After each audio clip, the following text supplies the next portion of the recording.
for all the funeral guests were bidden, and most of them were certain to come.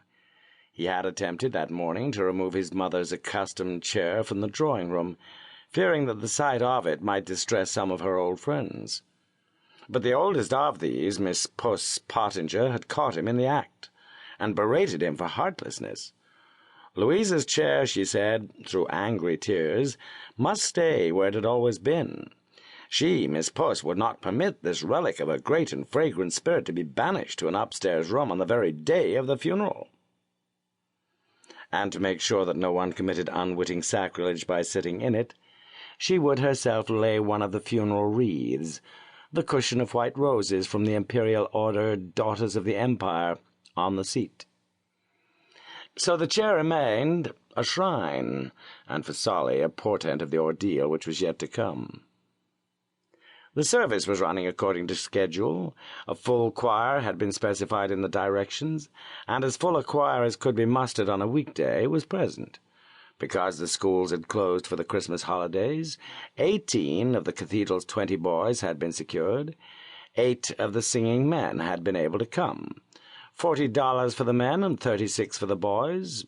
Well, Mother had wanted it. They had sung Samuel Sebastian Wesley's Man That Is Born, and had followed it with Purcell's Thou Knowest, Lord. Luckily, in these two selections, Mother's taste had agreed with that of the cathedral organist, Humphrey Cobbler.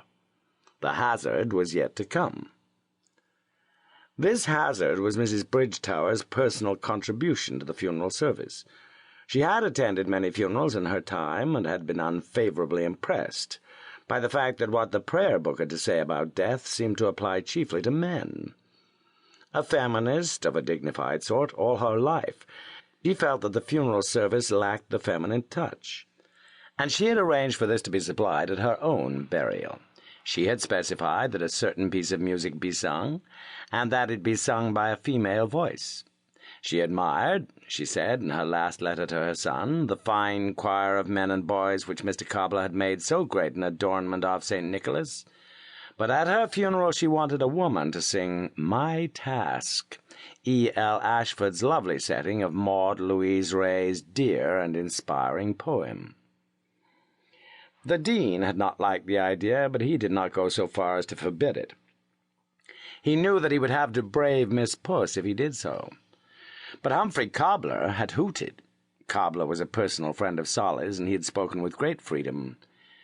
"Music is like wine, Bridgestar," he had said. "The less people know about it, the sweeter they like it. You can't have that sickening musical bonbon at your mum's funeral. It'll disgrace us all." But after prolonged argument he had succumbed. He had even undertaken to find a woman to sing. She was about to sing now. The dean, rather sneakily in Solly's opinion, was uttering a disclaimer. "At this point," he said, "there will be sung some verses which were dear to our deceased sister, and which she specifically requested should be given utterance at this service." Then he seated himself in his stall, looking as much as possible as if he were someone else, somewhere else, and deaf. "It's not really the poem that's biting him," thought Solly, angrily.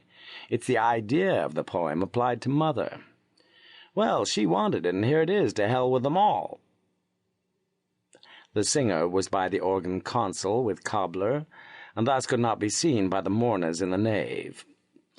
Pure, sweet, and clear, her voice made itself heard.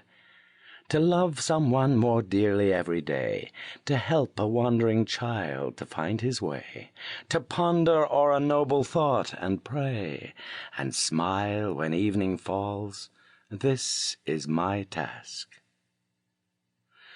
"That was how she thought of herself," mused Veronica. "Probably it didn't seem as sticky to her as it does to us. And oh, that last 6 months! Was that what she called smiling when evening falls? But I tried, I really did try. I slaved for her as I never slaved for my own mother. I did all I could to make her feel our marriage was a good thing for Solly. Did I ever pierce through to her heart? I hope so, I pray so. I want to think kindly of her." A very little wintry sun struck through one of the cathedral windows, the calm, silvery voice, somewhat hollow and echoing on